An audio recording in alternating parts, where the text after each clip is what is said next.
This all started the morning I drove back into the valley that built my family's name, and nearly lost it to a woman with a clipboard and a kingdom of concrete. 3 years away. 3 years of oil rig nights, cracked knuckles, and sending every paycheck to keep my mom in a memory care home until she passed. When she was gone, all I wanted was peace, just me, the pines, and that old cabin my great-grandfather built in 1923. But the valley I came home to wasn't the one I'd left. Steel gates where there used to be an open road. A shiny sign reading Pine Ridge Estates, private community, hanging like a warning. Behind it, 8 glass and steel mansions glittering on land where elk once grazed. I slowed my truck, thinking maybe I'd taken a wrong turn. Then I saw the padlock, heavy chain across my own driveway. And right there, stepping out of a white Range Rover like she owned the mountain, came Vivian Ashworth, mid-50s, perfect blonde bob, designer boots that had never met real mud, and a smile sharp enough to slice through civility. Her perfume hit me before her words did. "Excuse me," she said, tilting her sunglasses down. "This is private property. Residents only." I laughed. Quiet, polite, the kind of laugh that buys you 5 seconds before a storm. "Ma'am, that's my cabin up there." I pointed toward the tree line. "My family's owned this valley for a century." Her smile froze. "Not anymore. This area was incorporated into Pine Ridge Estates 2 years ago. If you don't have a resident pass, you're trespassing. Trespassing. On my own land." I stepped out of the truck, boots crunching gravel. The air smelled like pine sap and arrogance. "Mind unlocking that chain? You're blocking legal access to my property." She didn't move. Instead, she pulled a folder from her clipboard and flipped a page like she'd practiced for court. "This cabin," she said, tapping the paper, "violates multiple community standards, non-approved roof color, unpermitted structures, and an unsightly storage area. You'll need to address these violations before entering the premises." "Lady," I said, "that cabin's older than your entire subdivision." Her tone sweetened, fake sugar hiding steel. "Then I suggest modernization. We maintain certain expectations here." That's when I realized this wasn't a misunderstanding. It was a declaration of war. That cabin isn't just wood and nails. It's where my grandfather taught me to split firewood before sunrise, where my mom learned to can peaches from the wild trees. Every inch of it is history, and she wanted to fine me for existing. I kept calm. "Ma'am, take your papers off my gate before I call the sheriff." Vivian smirked. That slow head-tilt predators do when they think they've already won. "Oh, Mr. Forrester," she said, somehow knowing my name. "We are the community authority. You'll find the sheriff quite cooperative with us." She turned, heels clicking on gravel, and drove away, leaving dust and the stench of entitlement. Inside my truck, I stared at that chained gate. Anger wanted to drive through it. Wisdom told me to gather proof first. So I did what any man raised on hard work and harder lessons would do. I took pictures, every lock, every sign, every inch of that road my great-grandfather carved by hand. Then I called the county clerk. Jolene Carpenter, same woman who'd filed my mother's death certificate 6 months ago, answered. "Deck Forrester," she said, voice warm with sympathy. "You finally home?" "Trying to be," I said. "Except someone's telling me my own land isn't mine anymore." The line went quiet for a beat. "Oh no, let me guess. Pine Ridge Estates?" "That's the one," she sighed, long and weary. "You better come by tomorrow morning. There's something you need to see in the property records." That night, I slept in my truck by the gate, listening to the wind move through pines that used to belong to my family, wondering how a piece of mountain could be stolen with paperwork and arrogance. Morning came cold and bright. I drove down to the county office, the same one where my grandfather used to pay his taxes in cash. Jolene met me at the counter with a stack of files and coffee strong enough to wake the dead. "Your great-grandfather's homestead patent, 1923, she said, sliding a document across the desk. 320 acres. No transfers, no liens. But look here, 18 months ago a new HOA covenant was filed that includes your parcel number." "Filed by who?" She flipped a page. "Pine Ridge Estates Development LLC, signed by one Vivian Ashworth." The signature looked like someone had stabbed the paper with ink. Jolene's brow furrowed. Thing is, Deck, there's no record of your consent. You didn't sign any annexation documents, and your property predates the HOA by almost 100 years. So it's illegal. She nodded slowly. Looks that way.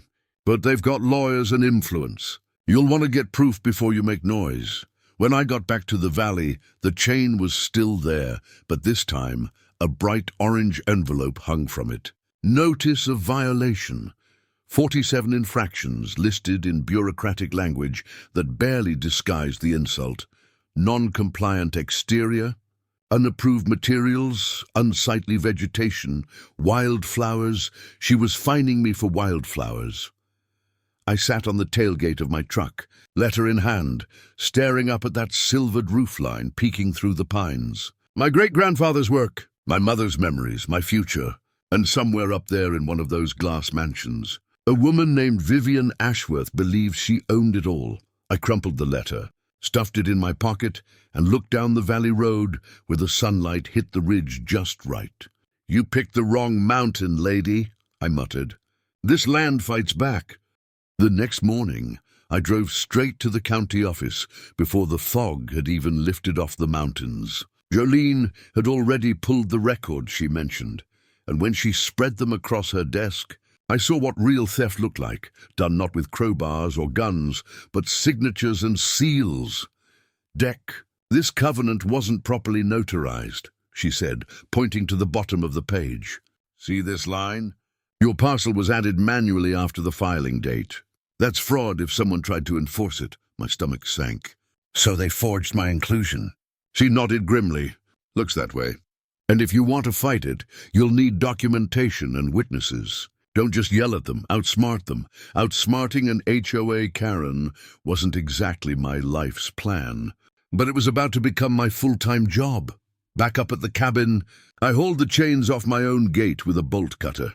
If they wanted a fight, they'd get one on my terms. The cabin creaked when I opened the door, dust motes catching the morning light like ghosts of my family watching. Everything was as I left it. Old tools hanging from pegs, coffee tin on the stove, my mother's favorite blanket folded on the rocker. Peace, finally, until the sound of tires crunching on gravel shattered it. 3 cars this time.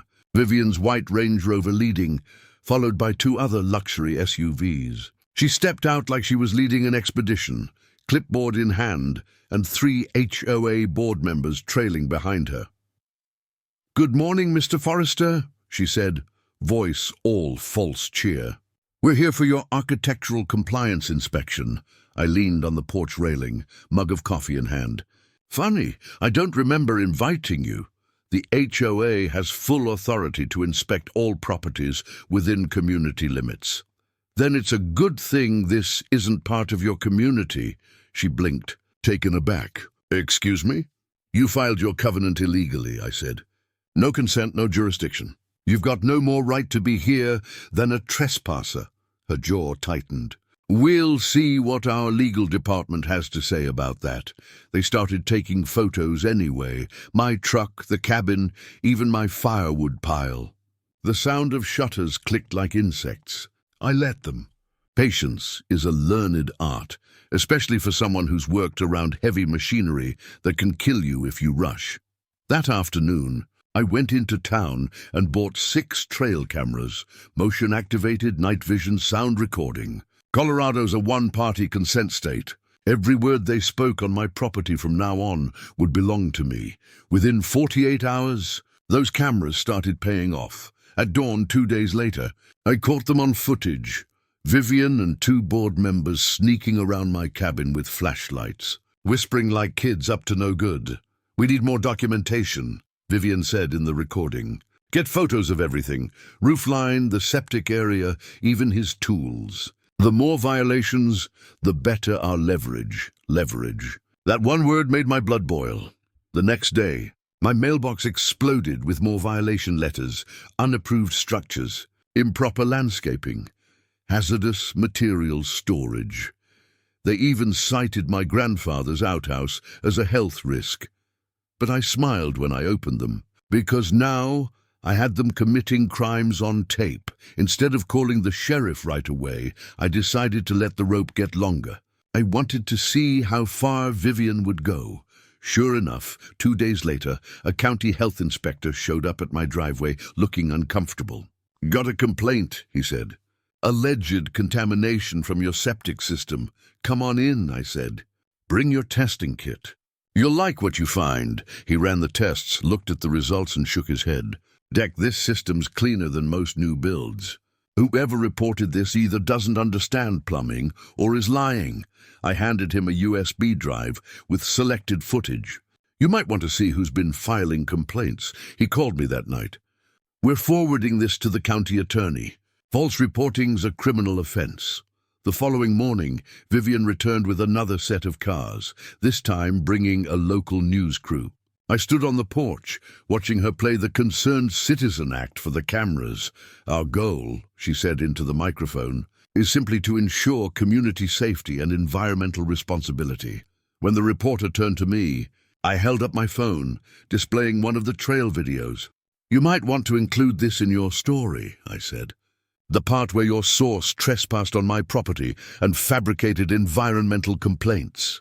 Vivian froze mid-interview, color draining from her face. The reporter's eyes widened. "You have evidence of that?" "Oh, plenty," I said. "You can have a copy." Within hours, the county's health department issued an official statement clearing my property of all violations. The news story flipped. Instead of painting me as a recluse with a toxic cabin, the headline read, "Local HOA under fire for false reports and trespassing." Vivian's polite smile vanished from the airwaves overnight, but her next move was bolder. 3 days later, I got a certified letter from a Denver law firm, Ashworth, Sterling and Associates. 50 pages of legal threats demanding $250,000. In damages and compliance costs, it accused me of endangering community property, values, and hostile interference with HOA governance. I almost laughed when I saw the signature. Rex Sterling, senior partner, and according to public records, Vivian's husband. Corruption ran deep, but so did my patience. I spent the rest of the day at the library, digging through county records. What I found could have filled a crime novel. Vivian had done this before. 4 developments in Texas, 2 in Florida, and 1 in Arizona. Each followed the same pattern. She'd buy cheap land through shell companies, bully out-old residents with fake fines, then resell for massive profits. In 2 states, she was already under investigation, but there was one thing she'd missed, something my great-grandfather had secured in writing a century ago, buried in the original 1923 homestead patent was a clause most people overlook. Mineral rights retention, not just under the cabin. Under the entire valley, every mansion in Pine Ridge Estates sat on top of my family's mineral and water rights, property that wasn't covered by any HOA covenant, and never could be. That night I called a property attorney in Colorado Springs, Roxanne Blackwood. I told her everything, from the chains on my gate to the trespassing footage. She listened quietly, then said, "Deck, if what you're saying is true, you don't just have a defense. You have the power to shut them down completely." She drove up the next morning with a legal assistant and a stack of law books thicker than Vivian's ego. We sat at my cabin table while she spread out documents. "Your great-grandfather's claim covers 1,280 acres of mineral rights," Roxanne said. "And every one of those mansion permits should have included notification of the rights holder. That's you. They didn't. That's a federal violation." I stared at her, half disbelieving. "So you're telling me I own the ground under their homes?" "Every inch of it," she said. "And under federal mining law, you have access rights. In plain English, they're sitting on your property." For the first time in weeks, I felt the mountain air clear again. "The same land they tried to fence me out of was, in fact, mine all along." Roxanne smiled. "You ready to turn the tables?" "Oh," I said, reaching for my coffee. "I've been ready since the day she chained my gate."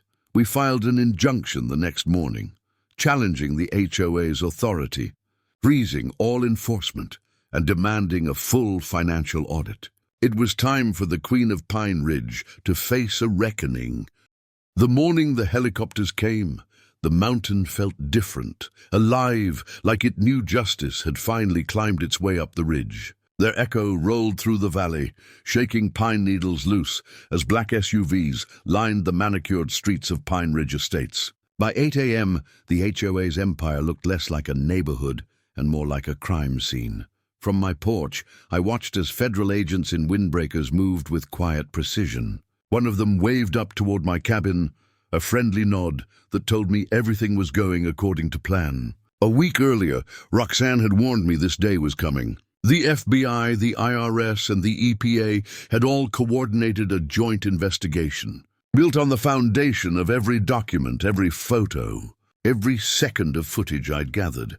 Vivian's empire wasn't just built on arrogance, it was built on fraud. Shell companies embezzled HOA dues, falsified permits, and bribed officials. It had taken years for her to build her fortress. It was going to take the feds one morning to tear it down.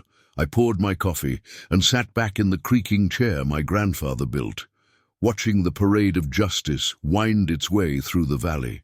My phone buzzed every few minutes with texts from neighbors.